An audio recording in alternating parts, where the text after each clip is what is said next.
Hey everyone, it's Taehyung. I'm really grateful you're here with me today. You know, there are some stories in life that you don't plan to share, stories that live quietly in your heart until one day they find their own way out. What I'm about to tell you isn't just about love, it's about truth, timing, and the moments that change who you are forever. So, sit back, breathe, and let me take you somewhere real back to the day I met the person who changed everything. I don't really know when it started, that feeling that the world around me had gone quiet, even when everything looked so loud. For years, my life had been a loop of bright lights, camera flashes, rehearsals, stages, and crowds that screamed my name. But inside, there were moments where the noise didn't reach me. It wasn't sadness exactly. It was something quieter, like standing in a huge empty room after everyone has left and realizing you can finally hear your own breathing. I used to think that kind of silence was dangerous. In this world, we are trained to keep moving, to fill the pauses with sound, to stay visible. But one day, I stopped fighting it. I let the silence stay. And for the first time, I started listening to it. That's when I realized how much of my life had been built around movement. Schedules, planes, stages, interviews, every minute was accounted for. And yet, none of that ever asked me how I felt. It was strange to admit, even to myself, that I didn't know what rest really meant. Rest wasn't just sleeping, it was being okay with stillness. And I hadn't been still in years. One night, I remember sitting by my window after a long day of filming. I looked outside at the streetlights, reflecting off the rain, and I thought, if I keep living like this, what will I have left when the noise fades? I didn't have an answer, so I decided to do something small, something that didn't involve cameras or scripts or expectations. I started visiting a small art space in Seoul. Not many people knew about it. It wasn't glamorous. The walls were painted white but chipped at the corners, and the smell of paint mixed with coffee. It was a community center, really. People came to draw, to play music, to just exist without pressure. At first, I didn't introduce myself. I just showed up. I helped rearrange chairs, painted walls, tuned guitars. For the first time in a long while, I was surrounded by people who didn't care who I was, they just cared that I showed up. There's something humbling about being seen as human first. No one was asking for photos. No one was waiting for me to be perfect. And maybe that's why I kept going back. One afternoon, while helping set up for a small exhibition, I heard a laugh from across the room. It wasn't loud, but it was different. It cut through the background noise in a way that made me look up without thinking. She was standing near the back, helping a child paint something that looked more like a cloud than a flower. Her hair was tied loosely, and her sleeves were rolled up, stained with a bit of blue paint. I don't know what it was, maybe the way she didn't try to be noticed. Maybe it was the quiet focus in her eyes when she looked at the kid's painting and smiled like it was the most beautiful thing in the world. But something inside me paused. For someone who had spent years performing, that small, genuine moment hit me harder than any applause. It was simple, and yet I couldn't stop thinking about it. Over the next few weeks, I kept seeing her there. She wasn't an artist by profession. She worked in a nearby flower shop and came to the center to volunteer after work. We didn't talk much at first.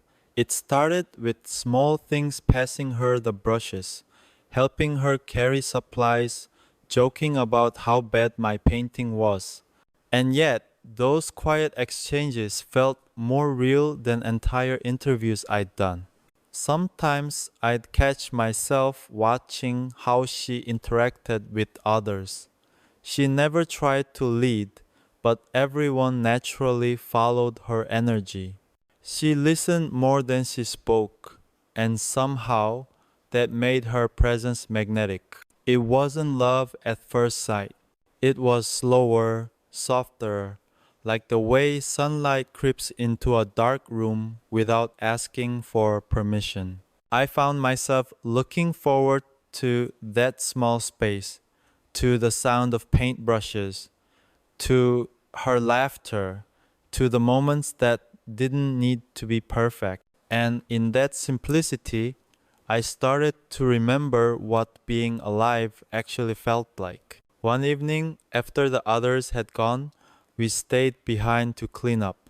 She played an old song from her phone, something from the 90 seconds that I hadn't heard in years. We laughed about how our playlists were accidentally vintage, and then the conversation just kept going. We talked about art and life and why people are afraid of slowing down. And for the first time, I said something I hadn't said out loud in years, that sometimes I felt like I was living a life too big for me to hold. She didn't give me advice. She just looked at me and said, "Then maybe you just need to hold it differently."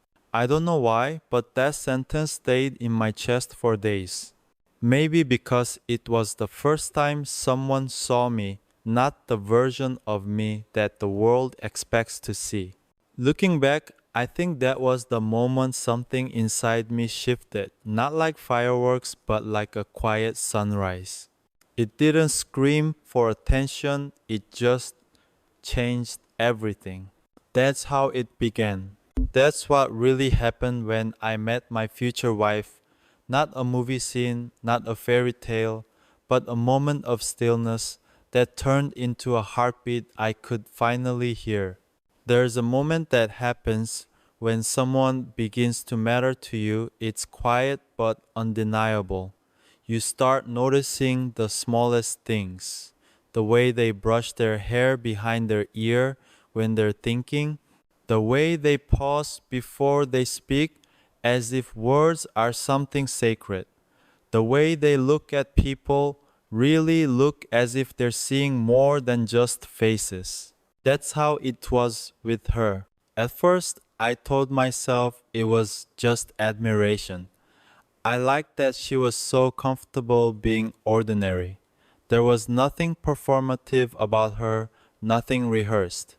When she smiled, it wasn't for anyone's approval. When she laughed, she didn't care who heard.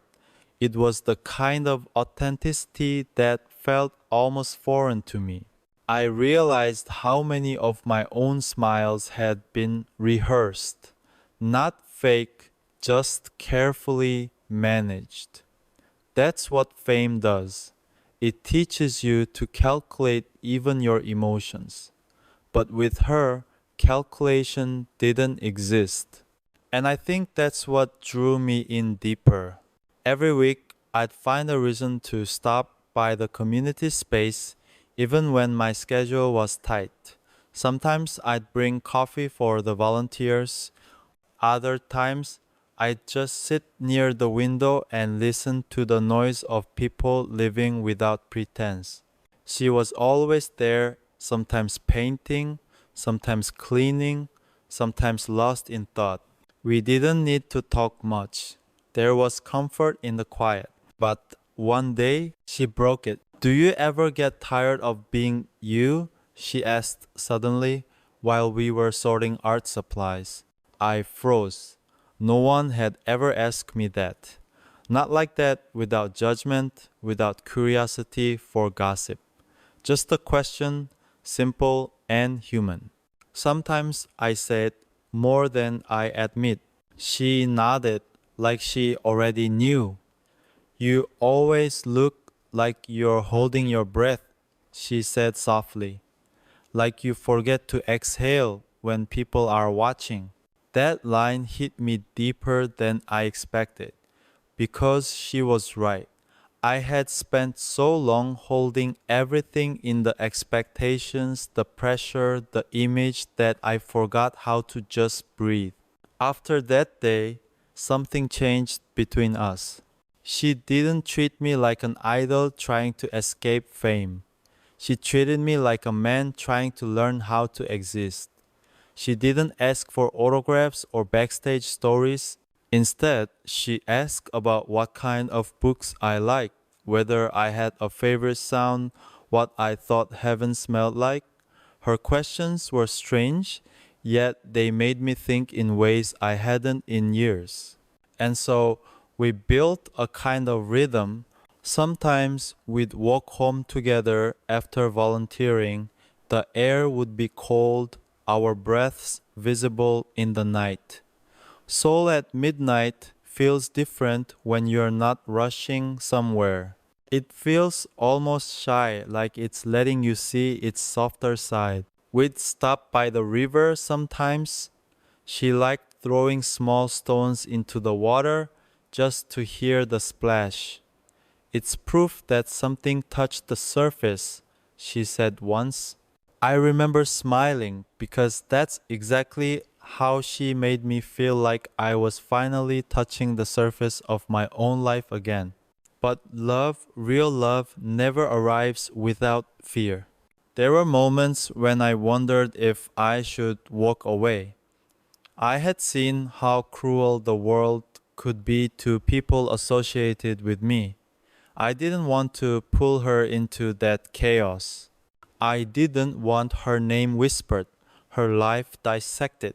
One night I told her that maybe it would be better if we stayed friends, that the spotlight around me doesn't fade, it burns. She just looked at me for a long moment and then said, Taehyung, you don't protect people by disappearing. You protect them by being honest about where you stand. That sentence sat heavy in my chest. I had built an entire life out of learning how to disappear. Behind cameras, behind smiles, behind carefully chosen words. But that night, I didn't want to hide anymore. We stood there by the river, wind tugging at her hair, city lights reflecting on the water like broken stars. I didn't say anything poetic. I just said, okay. And she smiled like that was enough. From then on, things didn't become easier, but they became real. We learned to navigate time in small doses. My schedule would pull me away for weeks, sometimes months. But whenever I returned, she was there, with that same steady calm, that same quiet presence that felt like home. There were days we didn't talk much, just sat in silence, drinking coffee, sharing space. And yet, those silences said everything words couldn't. I remember one night in particular, we were sitting in her tiny apartment, surrounded by half-finished canvases. It smelled like lavender and paint thinner. I picked up a brush and asked her to teach me how to paint. She laughed and said, "You already paint just with sound?" That's when I realized love doesn't demand transformation. It teaches you how to recognize yourself again. She didn't ask me to be less famous. She didn't ask me to be more normal. She just asked me to be present. And maybe that's harder than any performance I've ever done. Because being present means staying even when things get uncomfortable. It means letting someone see you when you're not composed. It means choosing to be human again and again. As weeks turned into months, our bond deepened quietly, steadily, like music that doesn't rush to its chorus. There were no grand confessions, no dramatic declarations, just two people learning how to exist together without losing themselves. And every time I left for another city, another show, another stage, I carried her words with me. You don't protect people by disappearing. It became a mantra not just for love, but for life. Because somewhere between the noise and the silence, I had found something worth staying for. And though I didn't know it yet, those simple, ordinary moments were leading me toward the day my entire life would shift the day. I'd realize she wasn't just someone I loved. She was someone I was meant to meet at the exact moment when I finally learned how to listen. There's a strange duality that comes with fame. It gives you everything and takes everything at the same time. You can touch the stars, but you can't walk down the street without a disguise. You can pour your heart into music that moves millions, yet struggle to say, I miss you, to one person without it turning into a headline. When my feelings for her deepened, I realized how complicated my world truly was. Love wasn't the problem, exposure was. And in a life where privacy is a currency, I had very little left to spend. At first, we managed it easily. We met in quiet places, late night cafes that stayed open for artists and insomniacs, or small parks where the city forgot to build lights. We didn't hold hands in public. We didn't take photos. We didn't even save messages that could be screenshotted. It wasn't about secrecy for the sake of mystery, it was survival. I remember one evening we were walking near the Han River. It was freezing but peaceful. I had a cap pulled low and a mask on. As usual, she teased me, saying I looked like a spy, trying too hard not to get caught.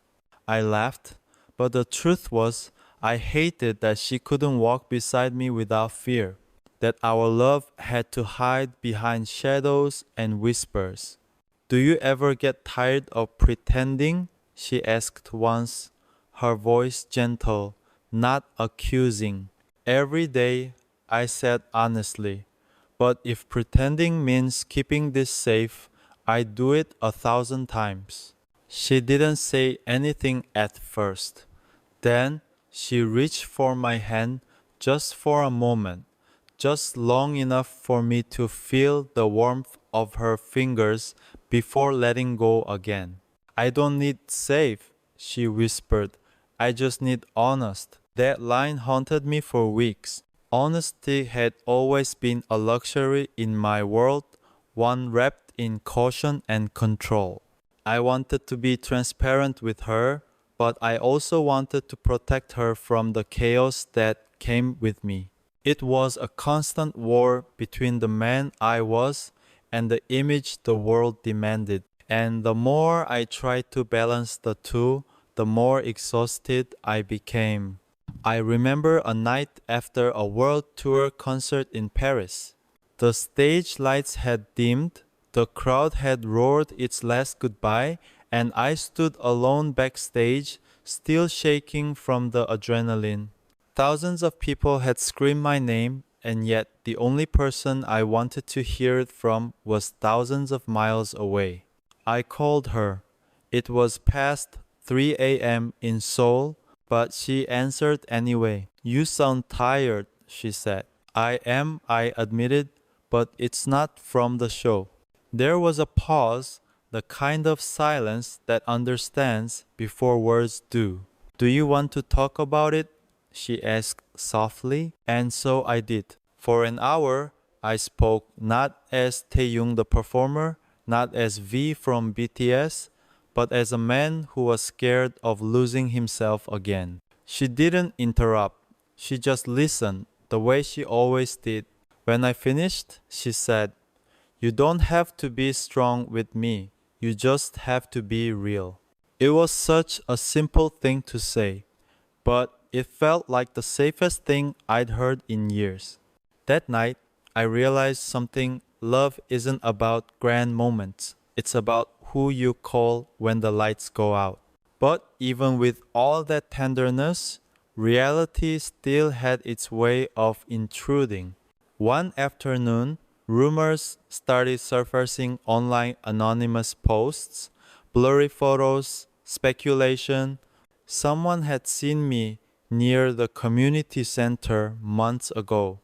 Someone else claimed I'd been with a girl who wasn't a celebrity. At first, I ignored it. You learn to, the internet lives on fantasy. But then, the noise grew louder. Me manager called. Hyung, I said, already knowing what he was going to say. He sighed. We might need to manage this before it gets out of hand. I knew what manage meant. Deny, distance, disappear. But that night, when I saw her, I couldn't bring myself to say any of those things. She was sitting on the same old couch at the center, humming a song under her breath. When I told her about the rumors, she just smiled sadly. I knew this might happen, she said. It's okay. But it wasn't, because for the first time, I saw fear in her eyes, not for herself, but for me, for what the world might turn our story into. I wanted to promise her that it would be fine, that I could protect her, that people would understand, but we both knew better. The world doesn't always understand simple human love, especially when it belongs to someone constantly watched. We sat in silence for a long time. Then she said, You don't have to choose between your world and mine. You just have to find a way to make space for both. It sounded impossible, but her voice made me believe it might not be. After that, we started living more deliberately. Less fear, more intention. We didn't go out often, but when we did, we stopped hiding so much.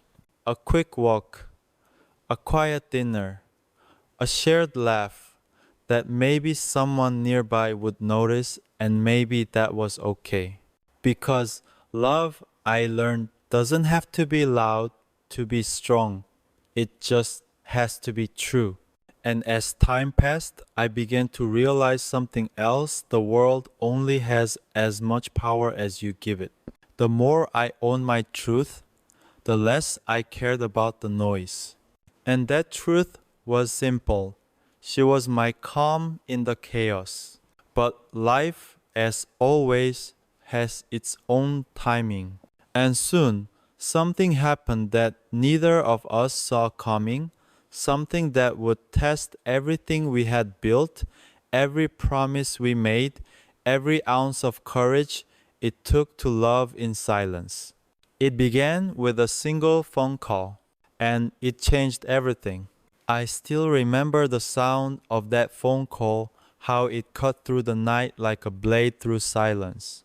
I was sitting in my studio, the room lit only by the glow of the monitors. The track I'd been working on was looping in the background, a soft, unfinished melody that suddenly felt too fragile to touch. The screen lit up.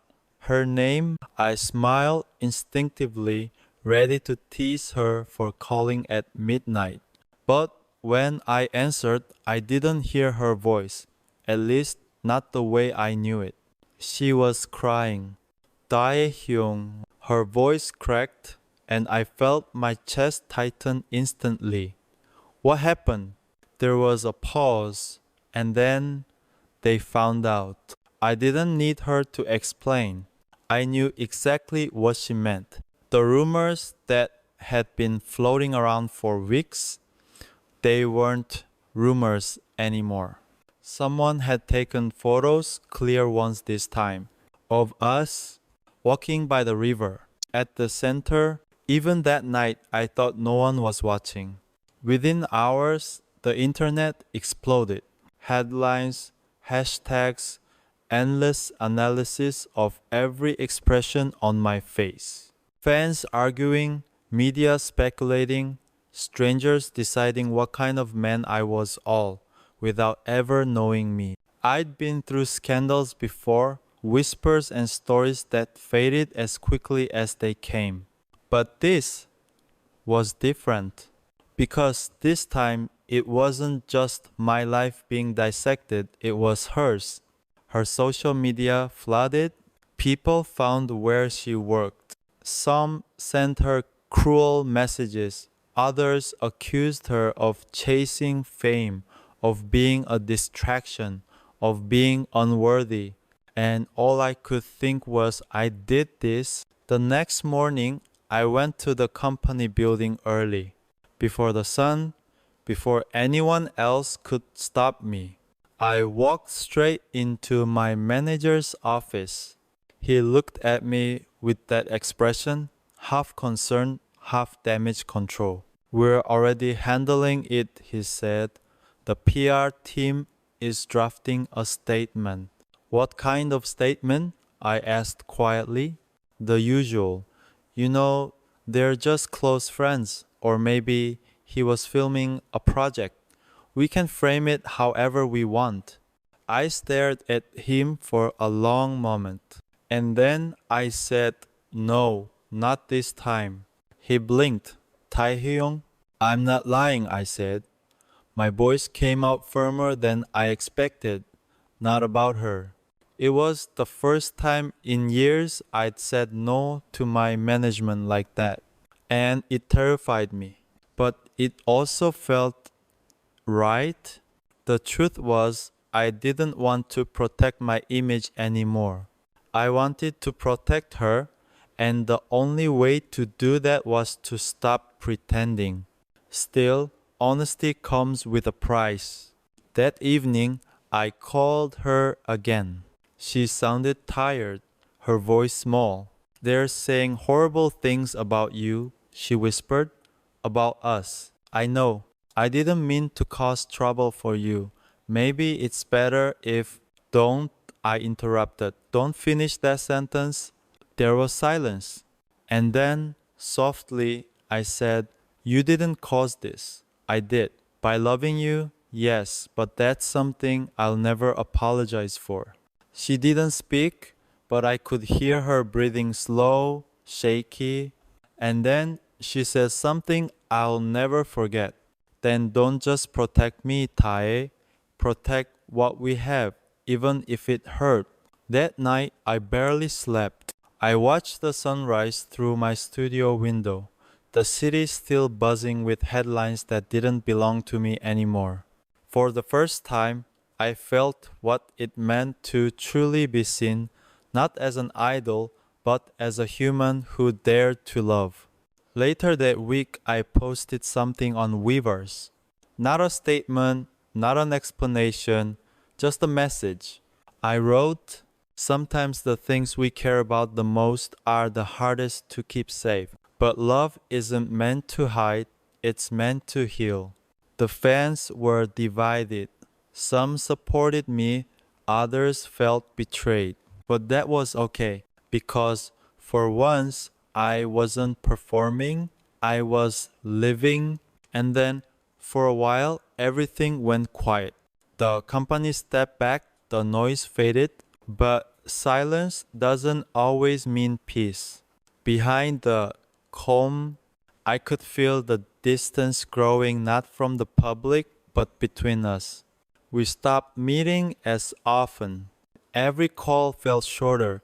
Every message carried more hesitation. Not because we didn't love each other, but because we were both exhausted from fighting a war we never wanted to start. One night, she said something that broke me in a way I didn't expect. Taehyung, I don't want your life to shrink because of me. I told her it wasn't, but deep down, I knew what she meant. Every step I took, every word I said, was being weighed by people who didn't know her heart. She was paying the price for being loved by me, and that was never fair. So I made a choice. Not because I stopped loving her, but because I loved her too much to let her carry my burden. I told her we needed space time to let things settle. She didn't cry this time. She just nodded. Promise me, she said. Promise me this won't change the way you remember us. I looked at her, memorizing everything her eyes, her smile, the quiet strength that drew me to her in the first place.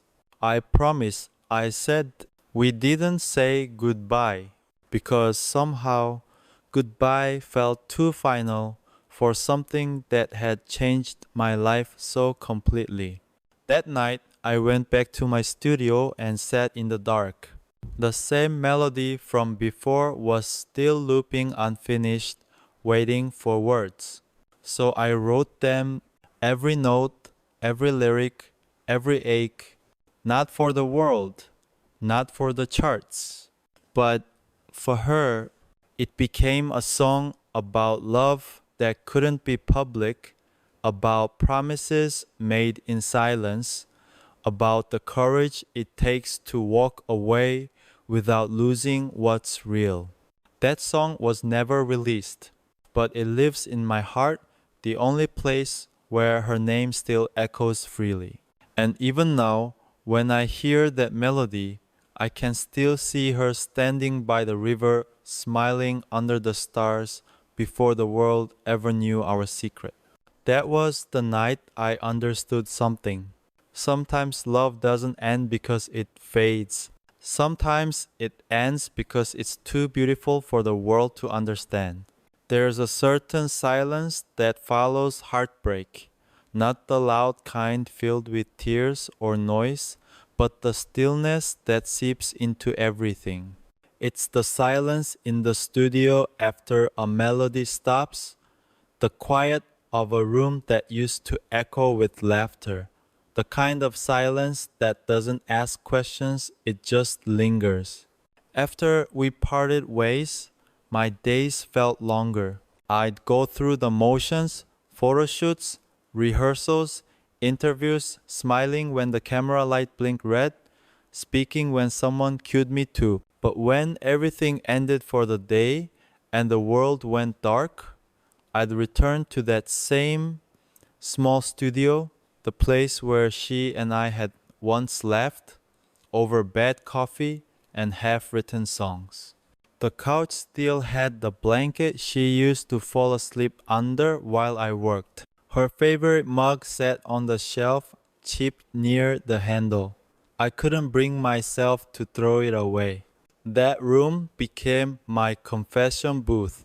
I'd sit at the piano, let my fingers find the same old chords, and let my heart do what my voice couldn't speak the truth. Music had always been my language, but now it wasn't just an art form, it was therapy.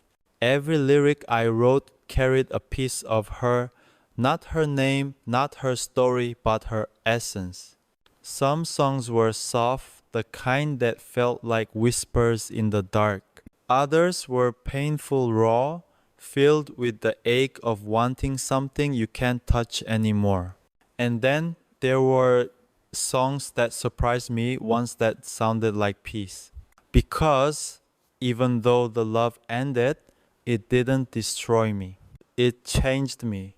I started to realize that not every love story needs a happy ending to have meaning. Some exist to teach you, to soften you, to remind you that you're still capable of feeling something real in a world built on illusions. When I performed again after everything happened, something in me had shifted. I wasn't singing for perfection anymore. I was singing for truth. At one of the concerts, I remember standing on stage, thousands of lights shining like stars. The crowd was chanting my name, the music swelling around me. But in that moment, I didn't see cameras or faces. I saw her, just for a heartbeat, like she was there in the crowd somewhere, smiling the way she used to when I'd play for her. And it hit me. Maybe love doesn't disappear, it transforms. It becomes a melody, a memory, a quiet kind of strength that follows you wherever you go. One day, I was writing with a producer friend in the studio. He noticed the emotion in the new song. I'd been working on a slow, bittersweet track with no chorus, just verses that drifted like a confession. He asked, "Who's this about?" I smiled faintly. "Someone who taught me that silence can be love too." He didn't ask again. He just nodded. Because sometimes musicians don't need explanations, we just feel it. As the months passed, the world moved on, like it always does. New projects came, new music, new faces, but the version of me that loved her, the version that was brave enough to choose truth over control, stayed. I didn't reach out to her again. Not because I didn't want to, but because I finally understood that some goodbyes are gifts. They give you space to grow, to heal, to rediscover who you are without the noise of what ifs. And yet, even in the quiet, she was everywhere. In the way I noticed sunsets, in the warmth of coffee in the morning, in the way I looked at the world differently. She taught me to slow down, to see life beyond schedules and scripts, to listen not just with my ears, but with my heart. There's one moment I'll never forget. A few months later, I was walking along the Han River again alone this time. It was the same spot where she once held my hand in secret. I sat down on the same bench, the city lights flickering over the water, and I realized something. I wasn't sad anymore. I missed her, yes, but it didn't hurt the same way. Because missing someone doesn't always mean you want them back. Sometimes it means you're grateful they existed. I pulled out my phone, opened my notes app, and typed, "You were never my mistake. You were my music." That line became the closing lyric of a new song I released later that year. Fans loved it. They said it felt personal, different, real. And maybe that's because that song wasn't just about love. It was about learning to let love go without bitterness, about finding light in loss, about understanding that even heartbreak can be holy when it's honest. As I stood on stage performing it for the first time, I felt peace, true peace, because I wasn't trying to hide anymore. And somewhere deep down, I knew she would have been proud of that. Love didn't end for me when she walked away. It just found a new form, one made of sound and memory. A love the world couldn't photograph or expose. Just a love that lived quietly in the chords, in the lyrics, in the spaces between the notes.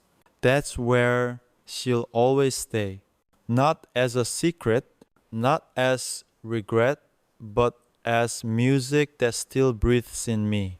And now, looking back, I realize that every moment, every laugh, every silence, every goodbye was exactly as it needed to be.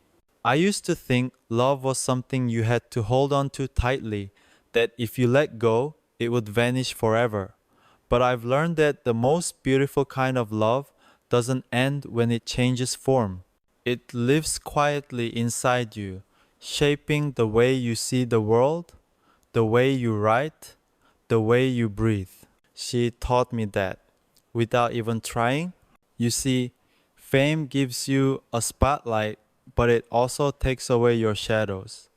It leaves little space for quiet truths.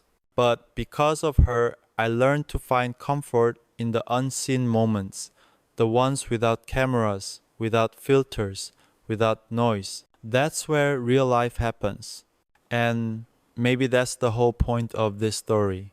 Not every love has to last forever to mean something. Some are meant to arrive, teach you, change you, and then fade, leaving behind something more powerful than possession, peace. So if you're listening to this and holding on to someone or something that feels like it's slipping away, maybe this is your sign. Let it go gently. Let it become something softer, a lesson, a melody, a memory. Because love, when it's real, doesn't disappear. It transforms. It turns into strength, into art, into the quiet courage to keep believing in connection even after heartbreak. As for me, I'm